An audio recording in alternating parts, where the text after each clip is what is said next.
আমাদের আজকের গল্প অপরিহার্য। কলমে ছবি ব্যানার্জি। চন্দ্রানী ভেজানো চাটা ছাকতে যেতেই বহরমপুর থেকে ছর্দি সর্বাণীর ফোন। ওদিকে স্বামীর চিৎকার, কই গো, এক কাপ চা করতে কতক্ষণ লাগে? চন্দ্রানী ফোনটা রিসিভ করে বলল, ছর্দি প্লিজ 10 মিনিট পর ফোন করবি। কেন রে, এখনো তোর নাতি টিপুবাবুকে খাওয়ানো হয়নি?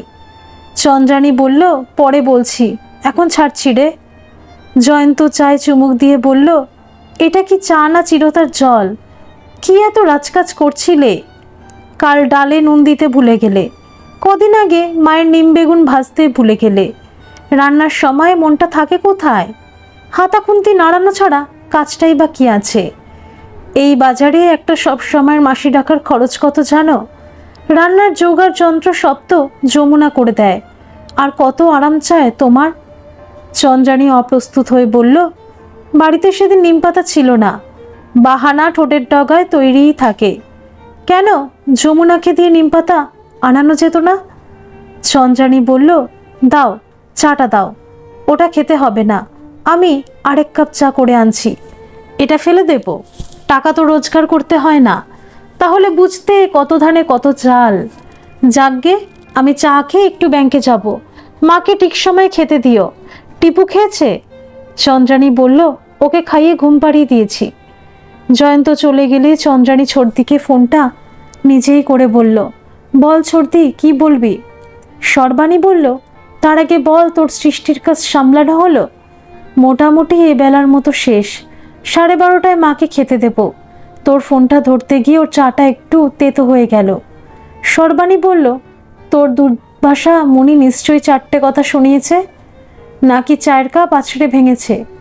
দোষটা তো আমারই রে, জানিসই তো ও সব জিনিসটা পারফেক্ট চায়।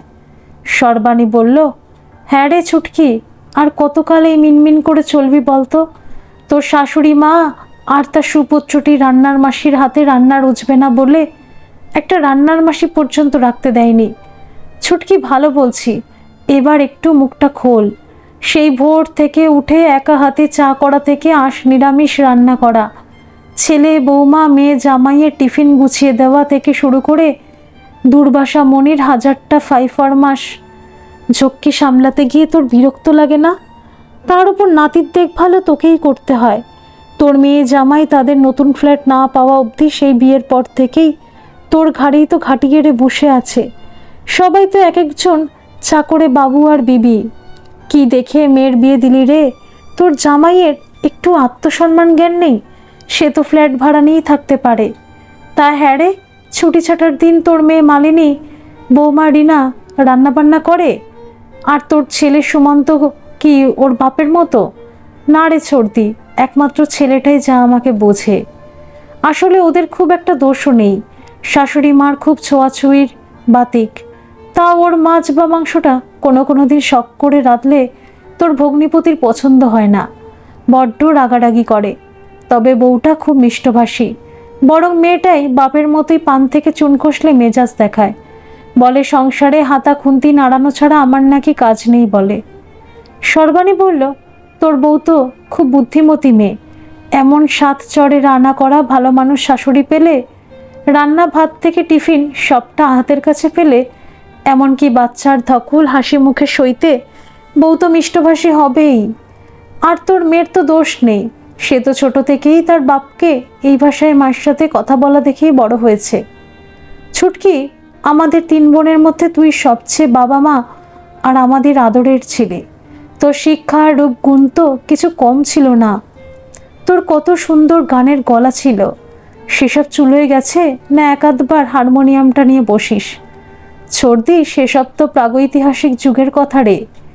বিয়ের পরেই তো ছেলেই হলো, সে একটু বড় হতে না হতেই মালিনীর জন্ম হলো। সময়টা আর পেলাম কোথায়? মেয়েটা তোর গানের ধারের কাছেও গেল না।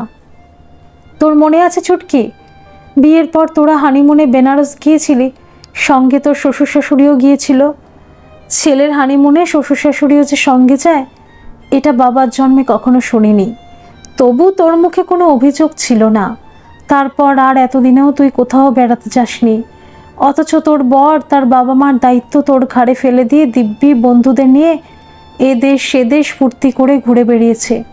সবার মন জোগাতে গিয়ে তোর নিজস্বতাকে একেবারেই জলাঞ্জলি দিলি। বিয়ের পর তুই হাতে গোনা কয়েকবার বাপের বাড়ি গিয়েছিলিস, তার মধ্যে বাবা মার মৃত্যুও ছিল। আমার কাছে তো মাত্র 2বার এসেছিলিস। বড়দির অকাল মৃত্যুতে তুই শুধুমাত্র শ্রাদ্ধের দিন এসে পরদিন ফিরে গেছিস। কি না সংসারে অসুবিধা হবে। চন্দ্রানী বলল, আমার কথা বাদ দে ছর্দি, এ তো আমার নিত্যদিনের রোজনামচা। ছেলে মেয়ে মানুষ করতে করতেই সময় কেটে গেল রে। তোদের কথা বল, জামাইবাবু আর তুই কেমন আছিস? তোর মেয়ে তানিয়া আসে টাসে? সর্বাণী বলল, দুজনেরই কোম্পানির চাকরি, ছুটি ছাটা খুব কম, তাও বছরে 2বার আসে। ও তোকে যে জন্য ফোন করলাম, তোদের এবারে অন্তত দিন 7 জন্য আমার এখানে আসা চাই, কিন্তু কোনো অজুহাত শুনবো না, আগেই বলে রাখলাম। চন্দ্রানী বলল, কেন রে ছর্দি, কোনো অনুষ্ঠান আছে? না, কোনো সমস্যা হয়েছে? ছর্দি, তোর কাছে আমার অনেক ঋণ। আমার একবার অসুস্থ হওয়ার সময় তুই টানা 1 মাস রান্নার মাসি আর মেয়ের ওপর সংসার ছেড়ে আমার সেবা যত্ন থেকে সংসার সামলানো সবটা করেছিলি। কিন্তু আমি কি করে যাব বল? আমি না থাকলে তো সংসার অচল হয়ে যাবে। সবাই কি জামাইবাবুর মতো ও আমার বাপের বাড়ি যাওয়াই পছন্দ করতো না? তোর বাড়ি কি 7 দিনের জন্য যেতে রাজি হবে? তুইও তো কতদিন আমার কাছে আসিস না। সর্বাণী বলল, তোর কাছে আমরা বহুবার গেছি, সেখানে তোর বরের তোর ওপর দাপট নিজের চোখে দেখে এসেছি। আজ 2 বছর আমি রাগে আর যাইনি। চন্দ্রানী বলল, ও একটু বদরাগী, সবাই তো একরকম হয় না ছর্দি। তুই আর সাফাই গাস না ছুটকি, এত বছর সংসার করে তুই নিজেও কি পেলি? তাও যদি তোকে সম্মান করত, তোর মতামতের মূল্য দিত, তাও বুঝতাম। তোর এই মুখে রক্ত তুলে হাড় ভাঙা পরিশ্রমকে বলে কি না হাতাখুন্তি নাড়া। তোকে এবার আসতেই হবে, আমি কোনো কথা শুনবো না। চন্দ্রানী বলল, ঠিক আছে, এত করে যখন বলছিস তখন ওকে তোর কাছে যাওয়ার জন্য বলে দেখব।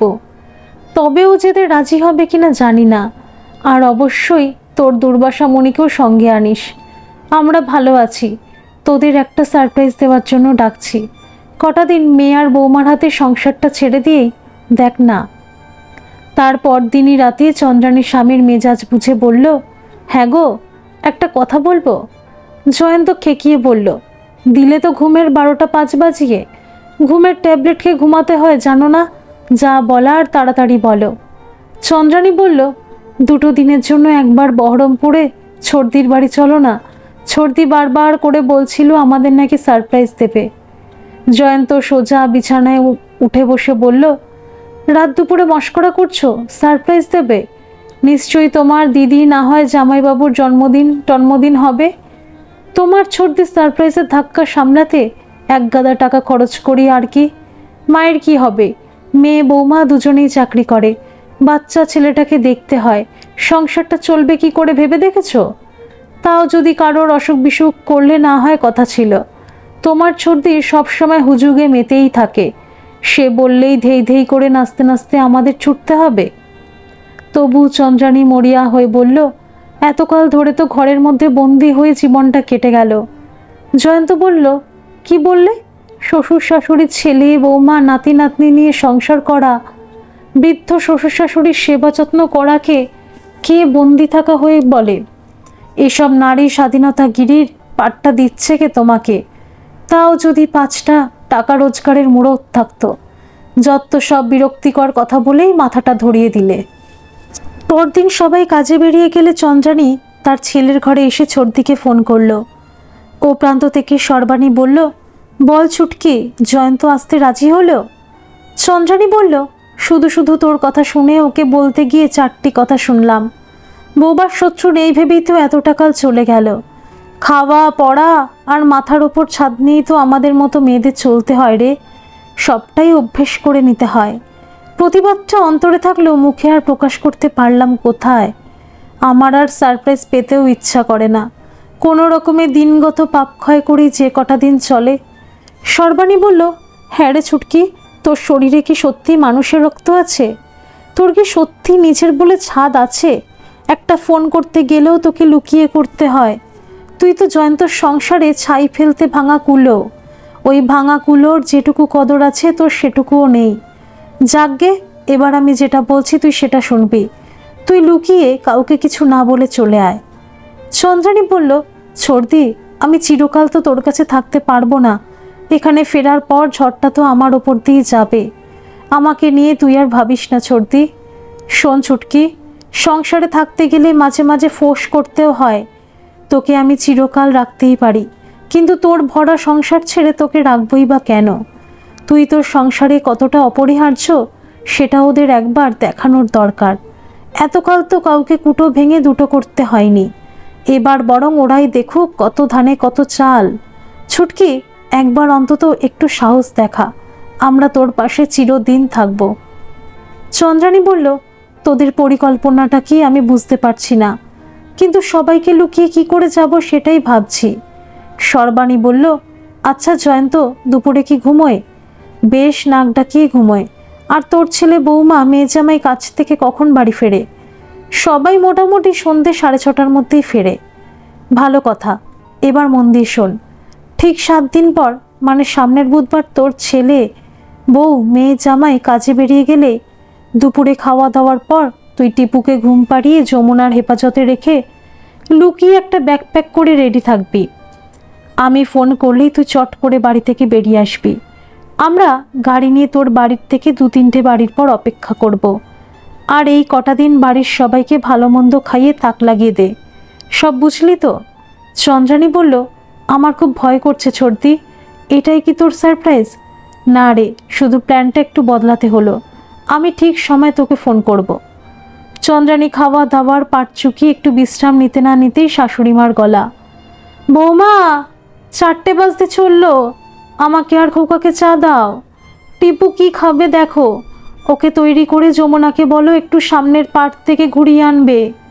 ছেলেমেয়েরা তেতে পড়ে আসবে, ওদের খাবারটাও সময় করে রেখো। আমার বাতের ব্যথাটা বড্ড বেড়েছে, রাতে একটু রসুন তেল গরম করে কোমরে পায়ে বেশ করে একটু মালিশ করে দিও দেখি। অন্যদিন চন্দ্রানী টিপুর জন্য চাউমিন বেশি করে তৈরি করে সবাইকে এলে গরম করেই খেতে দেয়। কোনোদিন আলু ভাজা চানাচুর দিয়ে মুড়ি মেখে হাতে হাতে দিয়ে দেয়। এক প্রস্ত চা খেয়ে সন্ধে 8টার সময় আরেকবার কফি করে দেয়। আজ সবার জন্য পরোটা করবে বলে ময়দা মেখে সাদা আলুর তরকারিটা করে রাখলো। সন্ধেবেলায় খেতে বসে মালিনী বলল, বাহ, আজ কোন দিকে সূর্য উঠলো মা? অন্যদিন যা কিছু করে দিয়ে তো সিরিয়ালেই বসে যাও। চন্দ্রানী মনে মনে বলল, সিরিয়ালে মাঝে মাঝে উকি দেওয়া ছাড়া আমার কি সত্যিই অবসর আছে? মুখে বলল, ময়দার সব রকম খাবার একবার টিফিনে নিয়ে যাস, তারপর রাতে খাস। কতবার ময়দা খাবি বলে করি না রে মা, তোরা চাইলে প্রতিদিন করে দেব।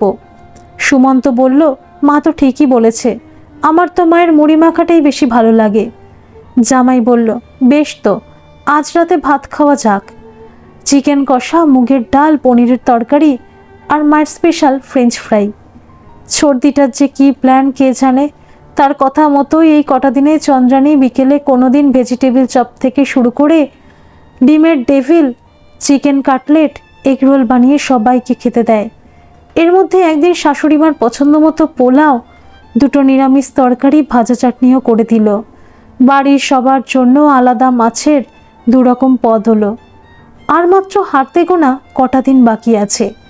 সেই কটা দিন যতটা পারল সবার পছন্দের খাবার যত্ন করে রান্না করলো। জয়ন্তর মুখের কথা খসানোর আগে চা কফি হাজির করলো।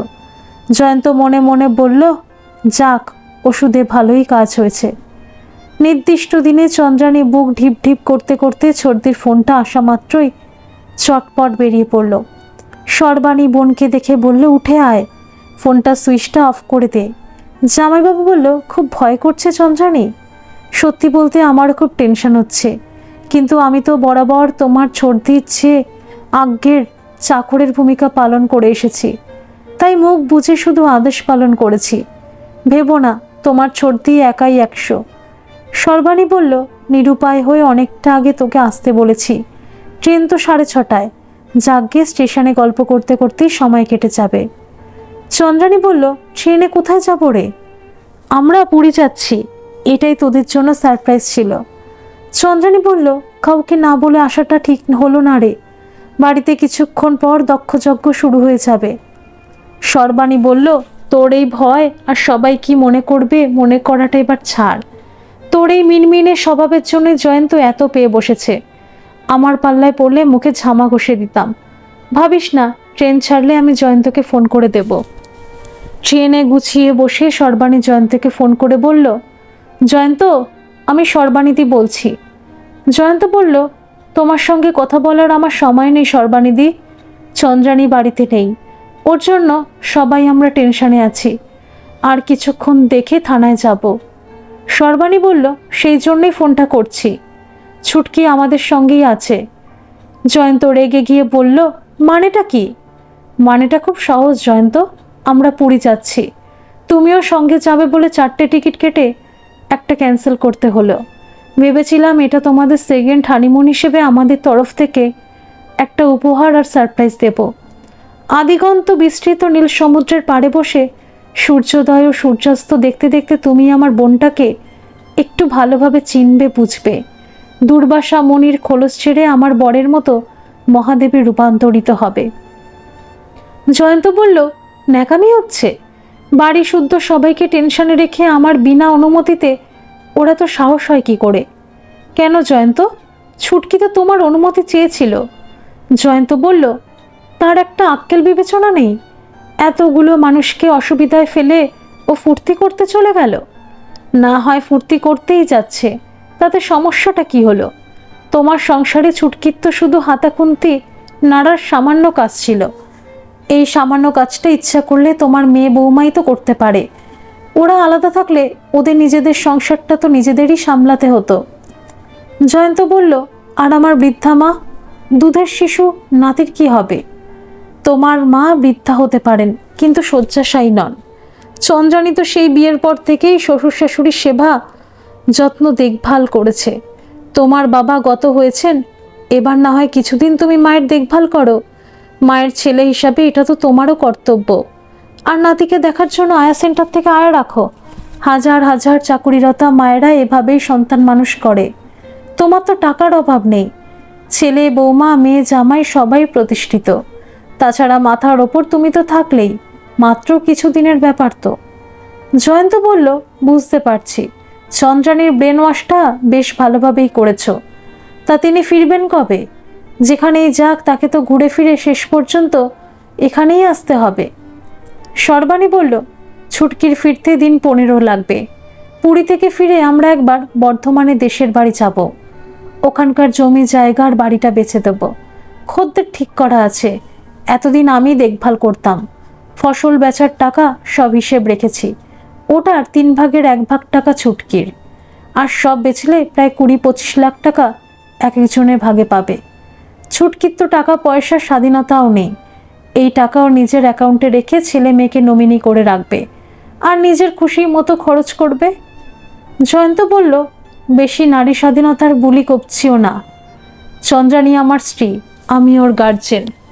সর্বাণী বলল, জয়ন্ত, বিয়ের পর স্বামী স্ত্রী উভয়ের গার্জেন হয় বলেই জানি।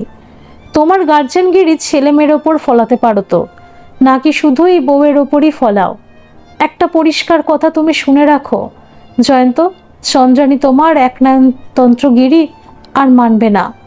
ওকে যোগ্য সম্মান দিয়ে সসম্মানে তুমি নিজে ওকে ফিরিয়ে না নিয়ে গেলে যাবে না। জয়ন্ত বলল, এটা তোমার কথা না চন্দ্রানীর কথা, তুমি ওকে ফোনটা দাও। না জয়ন্ত, ওকে ফোন দিলে ওর বেড়ানোর আনন্দটাই মাটি হয়ে যাবে। তুমি বহরমপুরে এসে ওর সঙ্গে সামনাসামনি কথা বলবে। আর এগুলো ওরই কথা, আমি শুধু ওকে সাহায্য করেছি মাত্র। পুরী থেকে ফিরে সর্বাণী সোজা সবাইকে নিয়ে বর্ধমানে গেল। সর্বাণীর দিদির একমাত্র ছেলেকেও খবর দেওয়া হয়েছিল। সব কাজ মিটে গেলে ওরা বহরমপুরে ফিরল। চন্দ্রানীর বাড়ি থেকে আসা প্রায় 17 দিন হয়ে গেল। নন্দিনীর ছটফটানি দেখে সর্বাণী বলল, ছুটকি, এত টেনশন করিস না, আর ভয়ও পাস না। তুই তো জলে পড়ে নেই, তুই ছাড়া সংসার যে অচল এটা ওদের বুঝতে দে। তাছাড়া এতগুলো টাকার গল্প শুনে দেখবি সবাই গন্ধে গন্ধে চলে আসবে। সর্বাণীর অনুমান সত্যি হলো। এক রবিবার জয়ন্ত সপরিবারে চলে এলো। মালিনী বাড়িতে ঢুকতে ঢুকতেই বলল, আচ্ছা মা, তোমার আক্কেলটা কি?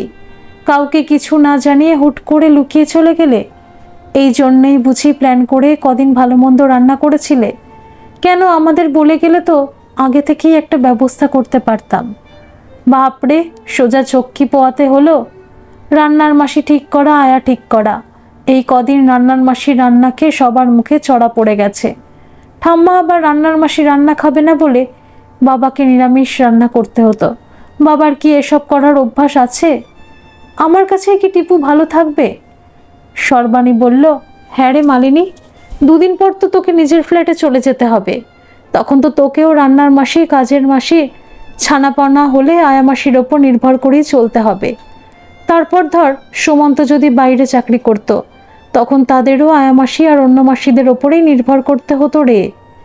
স্বামী স্ত্রী চাকরি করলে এভাবেই তো চলতে হয়। আমার নাতনির জন্য একটা আয়া মাসি রাখতে হয়েছে। তোর মায়েরই কি এত সব কাজ করার অভ্যেস ছিল?